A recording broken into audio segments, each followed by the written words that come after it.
Bruins Beat is brought to you by PrizePicks and the GameTime app. And welcome into Bruins Beat, presented by PrizePicks. Go use that promo code CLNS to get up to $100 cash back on that first deposit. And we're presented by GameTime. Go use that promo code CLNS to get $20 off that first purchase. Terms apply. You want to go watch the Patriots, which I don't know why you would, but if you want to go watch the Pats, I highly recommend using the GameTime app. The Red Sox are doing pretty well, Mark. Red Sox are in the running. They're keeping things close. Yep. Games will be good. Don't sleep on the Red Sox. Don't sleep on the Sox. So go to GameTime and use that promo code CLNS. I'm Evan Marinofsky. That is Mark Divver. Mark, what is up? Just counting the days, Evan, until the River Rat Showcase on Monday, and the madness begins. That's it. It is so fun every year for you and me, because that's the real start of hockey season, the Rats Showcase. Yeah, it is. And then like a month or 6 weeks into it, we're like, oh my God, this is, what's going on this weekend? I don't know if I can take another one, Well, that's the thing. That's the thing. And what's tough is, like, I was thinking about last year, and we got to that like Halloween showcase. And it was like, I'm done with this. And the kids aren't into it either. Like after a while, it's like, because for those who don't know, like fall hockey is sort of the setup for prep and high school season, which is sort of the main event. I mean, that's when, you're playing for your school and it's a big thing. And fall's great to get looks, and because colleges can go there more easily just because the season hasn't started yet. So there'll be, a ton of college coaches, in Foxborough and different rinks this weekend and throughout the fall. But like, you'll watch a fall hockey game, I'd say probably like late October, and there'll be a team with 4 defensemen and 6 forwards. And it's like, all right, I mean, come on, so I'm with you. I'm going to really enjoy this time though. The September month, when it's still fresh and you're seeing new teams, that's fun. The Junior Eagles and all that. Yep. So that I'm excited for that. So that's all that matters. Anyways, Bruins counting down the days until training camp, until captain's practices, until that action gets underway. And one question I keep kind of coming back to, and I've mentioned this on a few podcasts. You and I have talked about this at great length at Foxborough or at Dev Camp, is sort of the curious case of Georgii Merkulov. He spent 2 years in Providence. The production levels have been there. In any other, in any other case would say, all right, guys, done really well in Providence for 2 years, at least statistically speaking. It's time for him to get the promotion to the big club. But the lineup spots, I don't know where that spot is. Do you foresee him making a really strong push for the team, and where does he potentially fit? Well, I'll answer the first the first question first. I do see him making a strong push. I think he's going to be very motivated. I don't think he wants or needs another year in the American League. I think I've said this before. They asked him to work on his defensive game and his 200-foot game with good details in the defensive zone, and he's done that. He's delivered that, and I think the offensive game has always been there for him. And I think it's his time. I think he'll be motivated. Like I say, he doesn't want to spend another year in Providence, and I think it's time for him. This is the third year of his 3-year contract. It's time. But where does he fit? That I don't know. I don't know where he fits. He's certainly not a fourth line guy. That's not his game. He's not a physical player. He's not a burner. He can keep up, but he's not doesn't have Johnny Beecher's wheels. That's for sure. So, where does he fit? I honestly don't know. But if I think he needs to go to camp, put in a strong performance, and show that wherever they do put him, that he's going to give them something, and then we'll go from there and see where he ends up. Yeah, and I think another thing is, I hear suggestions that, well, maybe what if you put him on the wing? I just lost you there. What if you put him on the wing? I don't see him as a wing. He's a classic Russian center. Smart. He's not Datsuk, but in that mold, crafty with the puck, offensively gifted. I don't know how that works on the wing. And his play on the walls, he's 5'11". He's not going to blast anybody off the puck along the boards. So playing him out of position, geez, I don't think that works. I agree. And I think definitely it does not work on the right wing. And I think we've been over this because people have said, oh, maybe, potential top six, right wing to replace DeBrusk. I don't think that's going to work. I think the most potentially obvious spot for a guy like Merkulov would be in that third line center role. If they don't feel Patra's ready and Patra goes to Providence, I think that is sort of where the spot is. That to me is the biggest thing for him is, if you can prove that you're more advanced than Patra at this stage, again, Patra looked great in his NHL time last year. We said that a million times, but coming off shoulder surgery, he's never spent any time in the American League. I do wonder, the Bruins are usually pretty cautious with prospects. I do wonder if they look at that route with Patra this year. I think it's a viable option. So I think the third line center role makes sense for Merkulov potentially. But I also wonder, you mentioned the wing, right? His game a lot better than I do. You've watched him in Providence way, way, way more than I have. But I do, is there any case in which he moves, he pushes for a top six left wing spot? Is there any way that happens? I know you mentioned board battle stuff, but would there even be a chance that could be in the cards? Because we can, all along, we assume Zacha's going to the left wing, and I think that makes the most sense. But is there a world in which Merkulov plays so well at training camp, they're like, okay, maybe he fits on the left side in the top six? Is there any chance that could happen? Well, I wouldn't rule anything out. But Monty, Jim Montgomery, and a lot of coaches, talk about playing fast and that kind of game. That I don't think that's really Merck's. That's not his game. The speed, push the pace type of winger. I don't think that's really him. Now, if he could, I don't know where he would find that. Heading into his third year as a pro. So I that would be interesting. And it would be it would be fun if he were able to pull that off. But you mentioned Patra, and I think that's a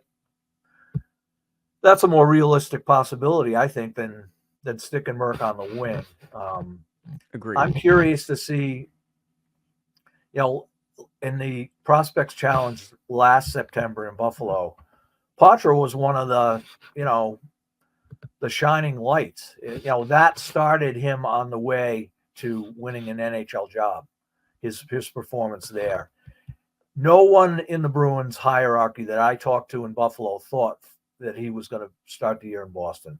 They thought he was going to be in the OHL. But he played so well in camp and early on that, they were down 2 centers. So why not try him? And they did, and it was working. Most nights until he got hurt. So what happens now? He's been off the ice or no games for, 8 months? Yeah. I'm curious to see if he gets invited to the Prospects Challenge this time. I would hope and, kind of expect that he will, just to get him some games and get him a little bit of, comfort level coming off that injury before NHL training camp. So, when the roster for the Prospects Challenge comes out, the first week in September or whenever, I'll be curious to see if Patra's there. And I hope he is, because I think that would be good for him, and it would be an interesting storyline to follow in Buffalo, would be his performance. Yeah, and I also just think he needs, as you said, he needs games, and I think that's extra games on top of preseason games, and I think that's important. Will Lysell be at I don't Prospect think he Challenge or will. no? I don't think he will. Okay. No, I don't know. I think I suspect his focus will be, and the Bruins' focus will be for him to come and to show up on day one of NHL training camp and be ready to go. I don't think sending him to Buffalo. He's been there twice, maybe 3 times, maybe 3 years. I can't remember for sure, but I don't think he needs to do Buffalo again. So Yeah. I don't expect that, but I could be surprised. Yeah, we'll see. I'm excited. You're going to be you'll be there, which will be great. Yeah. You'll be the boots on the ground in Buffalo. On the ground. That's right. Next month. I want to get into some Swayman stuff. We can kind of touch on Lysell real quick. But first, quick word from our friends. PrizePicks is America's #1 daily fantasy sports app with over 5 million active members. PrizePicks is the easiest and most exciting way to play daily fantasy sports. Unlike other apps, on PrizePicks, it's just you against the numbers. All you do is pick more or less on 2 to 6 player stat projections and watch the winnings roll in.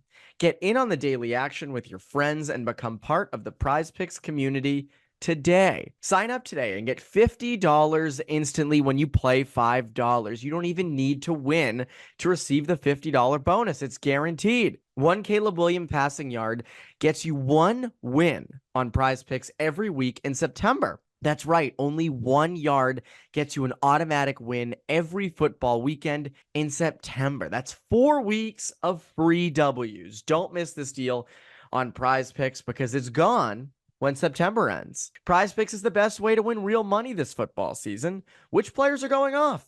Which players aren't? Make your picks in less than 60 seconds and turn your sports opinions into real money all season long on PrizePicks. Will Patrick Mahomes throw for more or less than 4,300 yards? Will CJ Stroud's sophomore season result in more or less than 4,150 yards? Enter your season picks before week 1 kicks off. Download the PrizePicks app today and use code CLNS for a first deposit match up to $100. Again, that's code CLNS on PrizePicks for a deposit match up to $100. PrizePicks. Run your game. So with Fabian Lysell, you mentioned him. We've talked a lot about that. It feels like, and the vibe I got coming from after free agency was that spot was sort of open for him on that second line right wing spot. Do you think that that's sort of where they're at least right prior to training camp, that Lysell, if we were doing like odds, would be the favorite for that spot? It feels that way. It feels that way. I think there will be PTOs. We don't know who they are or whether there'll be more than one. Who knows? But I think they may have their eye on somebody who could fill that spot. But geez, I think that they'd love to see Lysell come in and grab that by the neck and really run with that. I was, you did a podcast with him recently, and I was pleasantly surprised just by his how relaxed and low key he was, because that's not always the vibe in Providence, or it hasn't been. Maybe it's because you're close to him in age and I'm old enough to be his grandfather, but I don't think that's the case. But the vibe I've gotten from him at times is that he's tense and guarded and not just a very reserved person. And the vibe when he talked with you was different. I thought that he was relaxed, confident, maybe ready to go. So maybe that's maturity. Getting used to, pro hockey and all the things you have to deal with besides what goes on the ice. So I would love to see him show up. And he also mentioned having more fun, didn't he? Did he mention he was going to try to have more fun?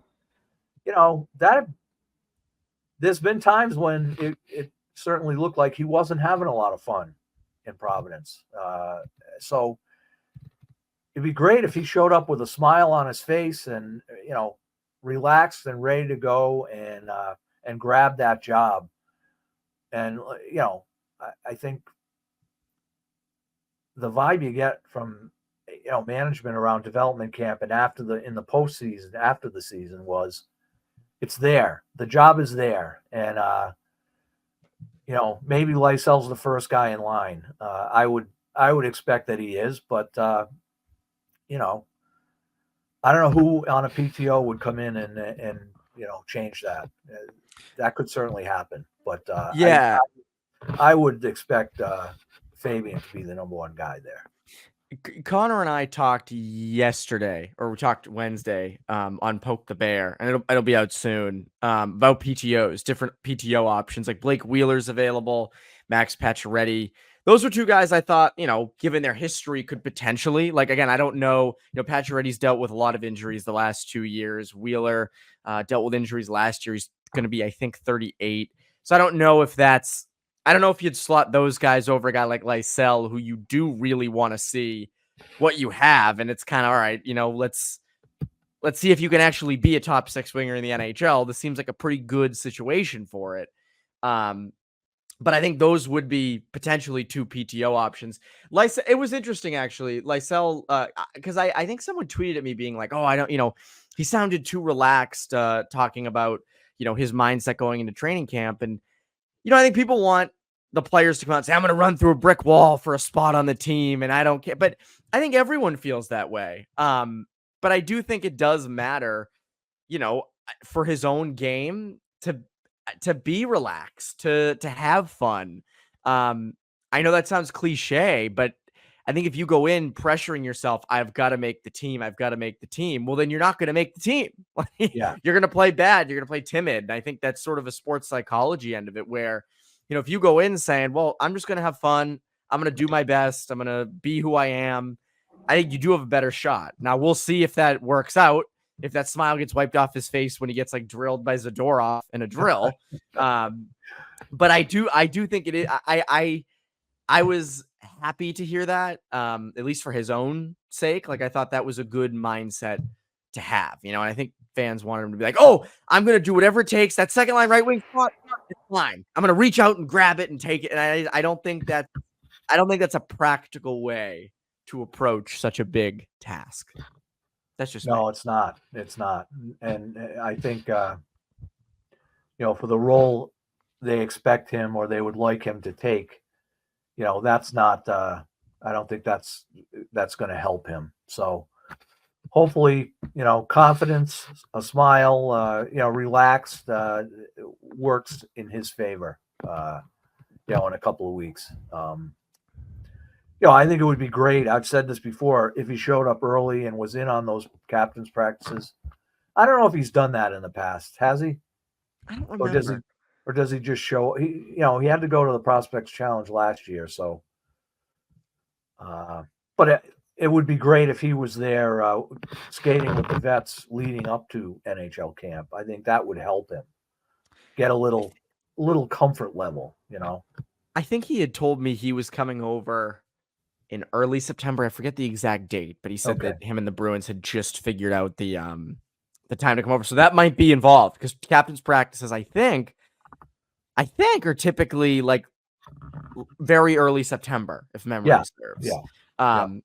So I would hope I'm with you. I think that would be a terrific kind of runway into training camp. And again, it is a big camp for him. It's not like the top 6 is full and it's oh man, hopefully he can, potentially get a third line spot or, then he's gone back to Providence. There is a spot. There is a legit spot in that top 6 that I think, he makes the most sense for, at least on paper. Want to go to a Bruins preseason game? You want to watch? Fall is beginning, which means football is back. And nothing beats a college football atmosphere. With both college and NFL games, who doesn't love a good tailgate? Get to the game with GameTime. GameTime has a new feature called GameTime Picks that makes getting tickets to see your favorite teams play live even easier. And GameTime Picks filters out the fluff to show you only incredible deals on great seats, so you don't have to waste time searching through thousands of tickets. This fall, my friends and I are going to the Patriots-Titans game in Tennessee. How will we get tickets for the game? GameTime, of course. The super deal has been amazing to us in the past, and there's no doubt it will be great to us again. I just love the curated deals, which make it easier to find the best price on great seats. Some other features I love are the lowest price guarantee, or GameTime will credit you 110% of the difference. GameTime Picks, curation makes it easier to save more on sports, comedy, and theater. All-in pricing. Toggling this feature shows the total up front with no surprise fees at checkout. So, take the guesswork out of buying tickets with GameTime. Download the GameTime app, create an account, and use code CLNS for $20 off your first purchase. Terms apply. Again, create an account and redeem code CLNS for $20 off. Download GameTime today. What time is it? It's game time. Now, back to the show.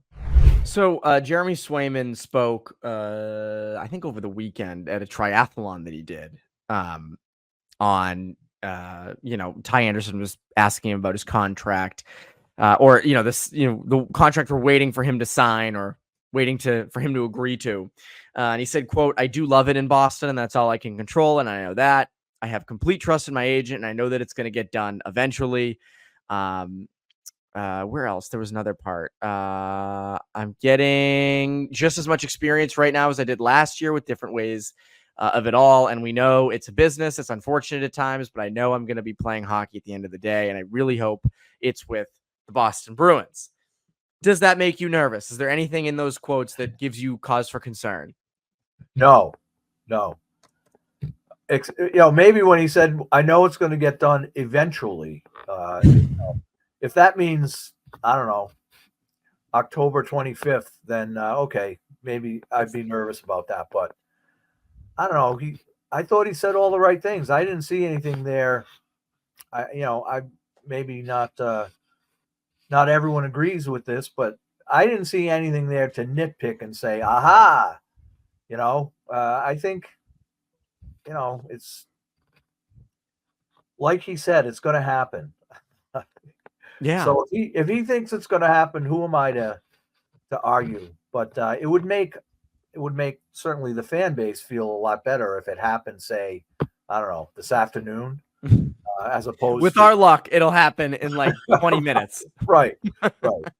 But no, I didn't see anything to be nervous about there. Of all the things he could have said, I thought he said the right things. I agree. Clearly wants to be here. As we've said, I haven't heard anyone say that they don't think this is going to get done. Again, summer's sort of a slow time after free agency, vacations, things like that. I think it gets done. And I think he genuinely wants to be here. You look at, he was in the schedule release video. They have him doing lots of different promotional stuff. He's a Bruin. I think it's a matter of time of when it happens. The only quote in there that made me like, ugh, was whenever a player says it's a business. Because I remember during the Torrey Krug stuff, that debacle, he kept saying, "Oh, I know it's a business." Like, that's whenever a player says it's a business, you're always like, "Oh shoot," like they're gone. I think this is different though. I think I think it's like a 99% chance that he's back. I don't foresee a way in which he's gone or how like negotiations break down. What do you think it's over? What do you think the holdup's been? Well, I think it's about the money.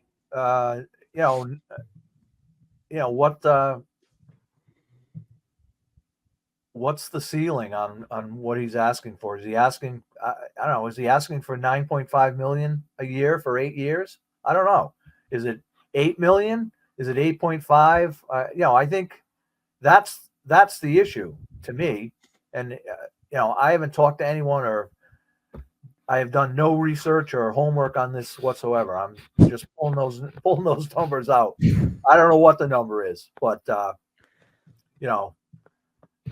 got to think it's about the money. Isn't that always the case in contract things like this? Yeah, it is. And I think it is. I wonder though if there's anything with term. Like I wonder if they're does he want shorter term deal to then cash in again 3 or 4 years from now? Does he want, are they hesitant on a longer term deal? I don't know. I'm also pulling those out. Like I don't know, but I'm, again, playing contrarian. Like I do wonder if it's term as well. Cause I think contract should be 8x8. I think that makes the most sense. I think that works. That covers his prime. I think it's a good price, one that looks cheaper down the road. So, what if it was 3 years? Would the Bruins? You wonder if the Bruins would be more amenable to that. And then, he's unproven as a starting goalie in the NHL right now, right? Yes. So 3 years would give you a window to see, how good is this guy? Can he do it? All signs point to the fact that he is good enough. But 3 years, maybe there's a middle ground there, and term wise and money wise, that would get this done faster. Maybe it is. I agree with you. I mean, they did that essentially with McAvoy. Instead of giving him the long-term deal in 2019, they handed him, I think it was a 3-year deal. And then he, over that time, proved he was a legit number one defenseman. They paid a lot more than they would have had to pay him if they did a long-term deal at the time in 2019. I think that was an extension though. But still, I mean, they went with a 3-year deal instead of. Well, and then one other possible factor here is that if they say they went for a 3-year deal, he'd be able to walk after that, right? Yes, I believe so. If that is that something the Bruins are they willing to roll the dice on that?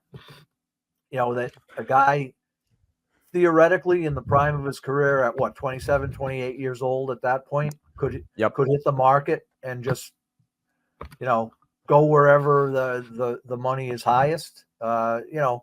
Maybe that's not a risk Boston wants to take, or maybe it is. Maybe they're willing to roll the dice. Really, I couldn't begin to guess on that. But then I think you're like betting that he won't be. Then they almost wouldn't be betting. They're like, betting that he wouldn't be a high-end goalie. Because okay, we want to get you the smartest contract. And the tough part with that is then the Bruins are back in negotiations with him in 2 years. Where because I wonder if he wants that kind of deal where it's I want to be nasty for 3 years and then make a ton more money when the cap keeps going up. So I don't know. Good points. He,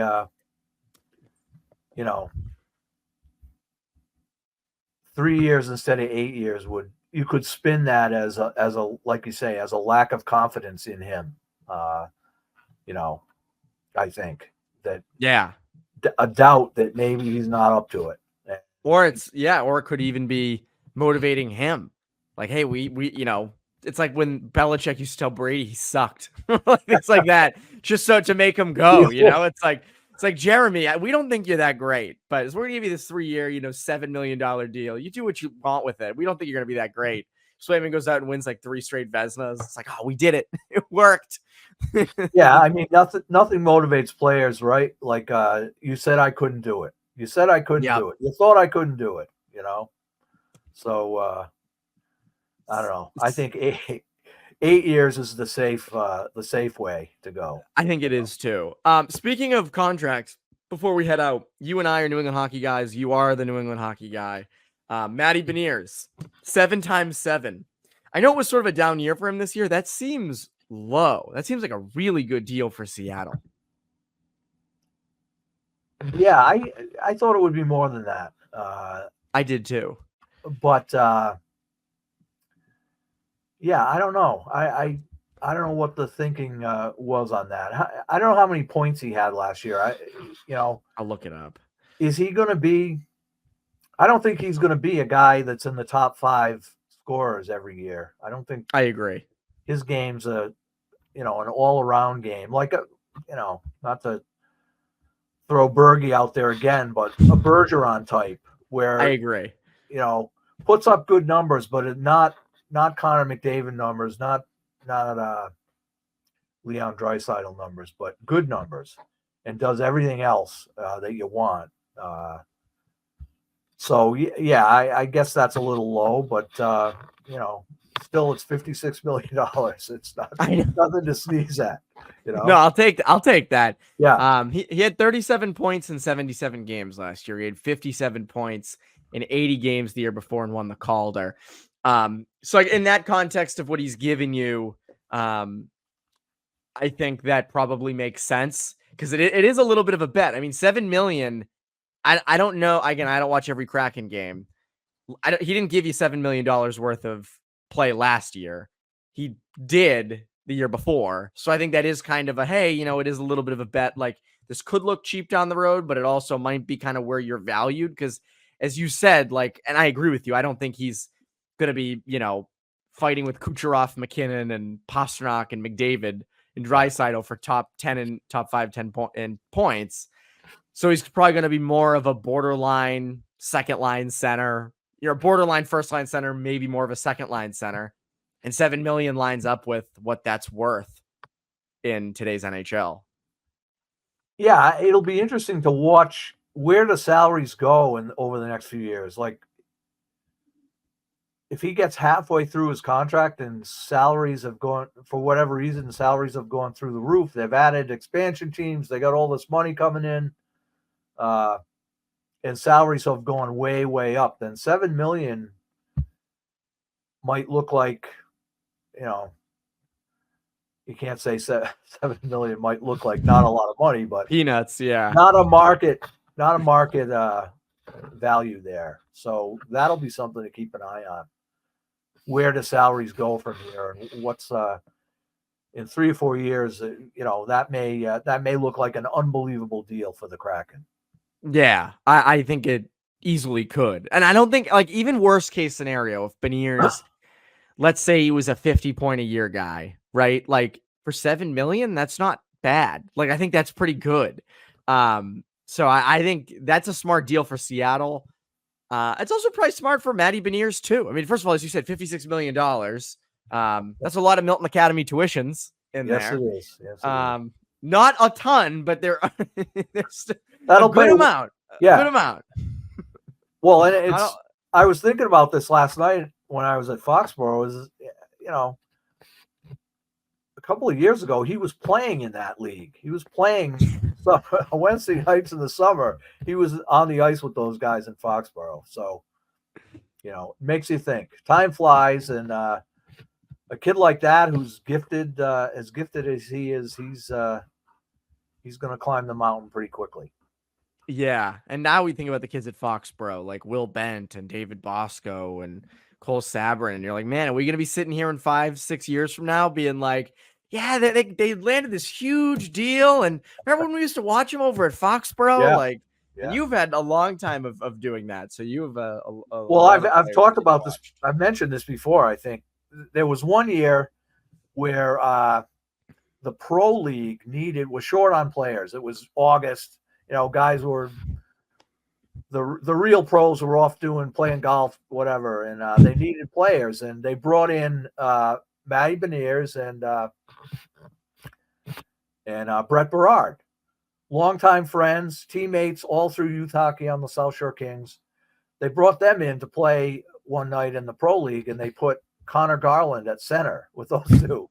So, and let me tell you, they were throwing the puck around like you wouldn't believe, even though, 2 of them were high school kids at that point. Like 17 years or probably younger. Yeah. Because were they back for, they weren't in the program yet. They weren't in the program. It was even oh my before. God. So they were like 15 years old. Yeah, you never know what you're going to see in Foxborough, whether it's the pros back then or the young kids now. It's true. I agree with you. It's some weeks is nothing, but others it's like, well, that's something I'll remember for quite a long time. Yeah. Always fun. You've got obviously a lot of Providence Bruins coverage coming up as the season begins. You have a cover story coming for us, New England Hockey Journal magazine, so that'll be interesting. And you and I have lots of hockey to watch this winter. It'll be a fun year. I think there's It a lot will. of talent, which is good. Yep. It'll be a lot of fun. It shall be. Mark, as always, it's a pleasure. I will see you tonight, Thursday night at Foxborough, hopefully. Right. Yeah, that's been Bruins Beat. I'm Evan Marinofsky, Bruins Beat listeners. Have a great rest of your week.